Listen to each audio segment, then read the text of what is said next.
ಎಲ್ಲ ವೀಕ್ಷಕರಿಗೆ ನಮಸ್ಕಾರ. ಈ ದಿನ ನಿಮ್ಮ ಜೊತೆಗೆ ನಮ್ಮ SIT ಶಾಲೆಯ ಒಂದು ಶತಮಾನೋತ್ಸವದ ವಿವರವಾಗಿ ಒಂದೆರಡು ಮಾತು ಹೇಳಲಿಕ್ಕೆ ಇಚ್ಛೆ ಪಡ್ತೇನೆ. ನಾವು ಪ್ರತಿ ತಿಂಗಳು ಶತಮಾನೋತ್ಸವದ ಅಂಗವಾಗಿ ವಿವಿಧ ಸ್ಪರ್ಧೆಗಳನ್ನು ಎಲ್ಲ ಆಚರಿಸ್ತಾ ಇದ್ದೇವೆ ಶಾಲೆಯಲ್ಲಿ. ಒಂದು ನಾವು ತೆಗೆದುಕೊಂಡಂಥ ಒಂದು ನಿರ್ಧಾರ ಏನೆಂದರೆ, ಈ ಶತಮಾನೋತ್ಸವದ ಒಂದು ನೆನಪಿಗಾಗಿ ಒಂದು ಹೊಸ ಶಾಲೆಯ ಒಂದು ಕಟ್ಟಡ ಮಾಡಬೇಕು ಹೇಳಿ ನಿರ್ಮಾಣ ಮಾಡಿ ಈ ಕಾರ್ಯವನ್ನು ಈಗಾಗಲೇ ನಾವು ಪ್ರಾರಂಭಿಸಿದ್ದೇವೆ. ಈ ಹೊಸ ಕಟ್ಟಡದಲ್ಲಿ ಸಾಧಾರಣ 15 ಹೊಸ ಕ್ಲಾಸ್ ರೂಮನ್ನು ಕಟ್ಟಿಸ್ತಾ ಇದ್ದೇವೆ. 2 ಫ್ಲೋರಿನ ಬಿಲ್ಡಿಂಗ್, ಸಾಧಾರಣ 15,000 ಸ್ಕ್ವೇರ್ ಫೀಟ್ ಈ ಬಿಲ್ಡಿಂಗ್ನಲ್ಲಿ ಕನ್ಸ್ಟ್ರಕ್ಷನ್ ಮಾಡ್ತಾ ಇದ್ದೇವೆ. ಇದರ ವೆಚ್ಚ ಸಾಧಾರಣ 4 ರಿಂದ 5 ಕೋಟಿ ಆಗುವ ಒಂದು ನಿರೀಕ್ಷೆ ಇದೆ. ಇದರಲ್ಲಿ ನಾವು ಮಕ್ಕಳಿಗೆ ಆದಷ್ಟು ಮಟ್ಟಿಗೆ ಆಧುನಿಕ ಅಂದರೆ ಇವಾಗಿನ ಹೊಸ ಏನು ತಂತ್ರಜ್ಞಾನ ಇದೆ ಅದೇ ರೀತಿಯಲ್ಲಿ digital class room, smart class room ಅಂತ ಫೆಸಿಲಿಟಿಯನ್ನು ಕೊಟ್ಟು ಒಳ್ಳೆಯ ರೀತಿಯಲ್ಲಿ ಒಂದು ಹೊಸ ಅನುಭವ ಕೊಡಬೇಕು ಹೇಳಿ ನಾವು ನಿರ್ಧಾರ ಮಾಡಿದ್ದೇವೆ. ಅದೇ ರೀತಿಯಲ್ಲಿ ಈಗ ಶಾಲೆಯ ಕೆಲಸ ಪ್ರಾರಂಭ ಆಗಿದೆ, ಕಟ್ಟಡದ ಕೆಲಸ ಪ್ರಾರಂಭ ಆಗಿದೆ. ಮೇ ಅಥವಾ ಜೂನ್ ತಿಂಗಳಲ್ಲಿ ಈ ಕಟ್ಟಡವನ್ನು ಪೂರ್ಣಗೊಳಿಸಿ ಇದರ ಉದ್ಘಾಟನೆಯನ್ನು ಮಾಡುವಂಥ ಒಂದು ನಾವು ಯೋಜನೆಯನ್ನು ಹಾಕ್ಕೊಂಡಿದ್ದೇವೆ. ಈಗಾಗಲೇ ನಮಗೆ ತುಂಬ ದಾನಿಗಳು ಈ ಕಟ್ಟಡಕ್ಕೋಸ್ಕರ ಅವರ ಡೊನೇಷನ್ಸನ್ನು ಕೊಟ್ಟಿರ್ತಾರೆ.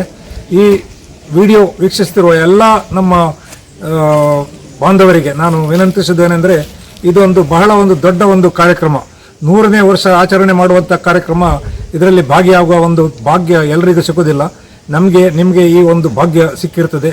ಇದರಲ್ಲೂ ನಾವೆಲ್ಲ ಸೇರಿ ಈ ಕಟ್ಟಡಕ್ಕೆ ಬೇಕಾಗುವಂಥ ನಿಮ್ಮಿಂದ ಸಾಧ್ಯ ಇರುವಂಥ ಸಹಾಯವನ್ನು ಮಾಡಬೇಕೇಳಿ ನಾವು ನಿಮ್ಮ ಹತ್ರ ಕೇಳಿಕೊಳ್ತಾ ಇದ್ದೇವೆ. ಅದಲ್ಲದೆ ನೀವು ಮಂಜೇಶ್ವರಕ್ಕೆ ಯಾವಾಗಲೂ ಬಂದರೂ ಕೂಡ ಬಂದು ಈ ಶಾಲೆಯ ಒಂದು ಹೊಸ ಕಟ್ಟಡವನ್ನು ನೋಡಬೇಕು. ನಿಮ್ಮ ಒಂದು ಏನು ಅನಿಸಿಕೆ ಇದೆ ಅದನ್ನು ನೀವು ನಮ್ಮ ಈ ಶಾಲೆಯ ಮ್ಯಾನೇಜ್ಮೆಂಟಿಗೆ ಕೊಟ್ಟು ಇನ್ನೂ ಒಳ್ಳೆಯ ರೀತಿಯಲ್ಲಿ ಮಾಡುವಂಥ ಒಂದು ನಮ್ಮ ಕಾರ್ಯಕ್ಕೆ ನೀವು ನಮ್ಮ ಜೊತೆ ಸೇರಬೇಕು ಹೇಳಿ ನಿಮ್ಮ ಹತ್ರ ಕೇಳಿಕೊಳ್ತೇನೆ. ಎಲ್ರಿಗೂ ಮತ್ತೊಮ್ಮೆ ನಮಸ್ಕಾರಗಳು, ಧನ್ಯವಾದ. ಎಲ್ಲರಿಗೂ ವಂದನೆಗಳು. ಶತಮಾನೋತ್ಸವದ ಪ್ರಯುಕ್ತ ನಮ್ಮ ಶಾಲೆಯ ನೂತನ ಕಟ್ಟಡದ ಶಿಲಾನ್ಯಾಸ ಕಾರ್ಯಕ್ರಮ ಪ್ರಾರಂಭ ಆಗಿ ಈಗಾಗಲೇ ಕಟ್ಟಡದ ಕೆಲಸ ಕಾರ್ಯ ಬಹಳ ವೇಗದ ಗತಿಯಿಂದ ನಡೀತಾ ಇದೆ. ನಮ್ಮ LP ಶಾಲೆ ನಮ್ಮ ಮುಖ್ಯ ದ್ವಾರದಲ್ಲಿ ಇದೆ. ಆದರೆ ನಮ್ಮ ಶಾಲೆಯಲ್ಲಿ ಸುಮಾರು ಈಗಾಗಲೇ 350-60ರಷ್ಟು ವಿದ್ಯಾರ್ಥಿಗಳು ವಿದ್ಯಾರ್ಜನೆ ಮಾಡ್ತಾ ಇದ್ದಾರೆ.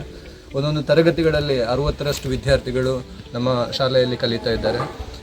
ಈ ಒಂದು ವಿಚಾರವನ್ನು ನಮ್ಮ ಆಡಳಿತ ಮಂಡಳಿಗೆ ತಿಳಿಸಿದಾಗ ಅವರು ಈ ಒಂದು ಯೋಜನೆಯನ್ನು ನಮ್ಮ LP ವಿಭಾಗಕ್ಕೆ ತರಗತಿಗಳನ್ನು ಹೆಚ್ಚಿಸುವ ಒಂದು ಯೋಜನೆಯನ್ನು ಬಹಳ ಮುತುವರ್ಜಿಯಿಂದ ಮುಂದಿಟ್ಟುಕೊಂಡಿದ್ದಾರೆ. ಅದರ ಪ್ರಕಾರ ಈಗ ಪ್ರತಿ ಕ್ಲಾಸಿನಲ್ಲಿ 60ರನ್ನು 2 ಡಿವೈಡ್ ಮಾಡಿ ಟೋಟಲ್ ಆಗಿ ಈಗ ಇರುವುದು LP ವಿಭಾಗಕ್ಕೆ 8 ಕ್ಲಾಸುಗಳು, ಅದರ ಬದಲಾಗಿ 12 ಕ್ಲಾಸುಗಳಾಗಿ ಪರಿವರ್ತಿಸಿ ಆಧುನಿಕ ತಂತ್ರಜ್ಞಾನಗಳನ್ನು ಒಳಗೊಂಡಂತಹ ಒಂದು ಉತ್ತಮ ಸುಸಜ್ಜಿತವಾದ ತರಗತಿ ಕೋಣೆಗಳನ್ನು ಕೂಡಿರುವಂತಹ ಒಂದು ಉತ್ತಮ ಶಾಲೆಯನ್ನು ನಿರ್ಮಾಣ ಮಾಡ್ತಾ ಇದ್ದಾರೆ. ಇದು ಬಹಳ ಸಂತೋಷದ ವಿಚಾರ. ಈ ಶತಮಾನೋತ್ಸವದ ಆಚರಣೆಯ ಸಂದರ್ಭದಲ್ಲಿ ಈ ಒಂದು ಕಟ್ಟಡ ನಿರ್ಮಾಣವಾಗ್ತಾ ಇರುವುದು ನಮ್ಮೆಲ್ಲರಿಗೂ ಸಂತಸದ ವಿಚಾರ. ಈ ಸಂದರ್ಭದಲ್ಲಿ ನಾನೊಂದು ಕೇಳಿಕೊಳ್ಳುವುದು, ನಮ್ಮ ಶಾಲೆಯಲ್ಲಿ ಹಲವು ಸಾವಿರಾರು ವಿದ್ಯಾರ್ಥಿಗಳು ವಿದ್ಯಾರ್ಜನೆಗೆ ಇದು ವಿದೇಶಗಳಲ್ಲಿ ತಮ್ಮ ಕೆಲಸ ಕಾರ್ಯಗಳನ್ನು ನಿರ್ವಹಿಸ್ತಾ ಇದ್ದಾರೆ. ಈ ಸಂದರ್ಭದಲ್ಲಿ ಅವರಲ್ಲಿ ಒಂದು ವಿನಂತಿ, ನಮ್ಮ ಹಳೆ ವಿದ್ಯಾರ್ಥಿಗಳು ನಮ್ಮ ಈ ಒಂದು ಕಟ್ಟಡ ಶತಮಾನೋತ್ಸವದ ಅಂಗವಾಗಿ ನಡೆಯುತ್ತಿರುವ ಕಟ್ಟಡ ನಿರ್ಮಾಣ ಕಾರ್ಯಕ್ಕೆ ಕೈಜೋಡಿಸುವ ಮೂಲಕ ಈ ಶತಮಾನೋತ್ಸವವನ್ನು ಇನ್ನೂ ಕೂಡ ಹೆಚ್ಚು ವಿಜೃಂಭಣೆಯಿಂದ ಆಚರಿಸಲಿಕ್ಕೆ ನೀವೆಲ್ಲರೂ ಕೈ ಜೋಡಿಸಬೇಕೆಂಬುದಾಗಿ ಈ ಸಂದರ್ಭದಲ್ಲಿ ಹೇಳ್ತಾ ಇದ್ದೇನೆ. ಧನ್ಯವಾದ.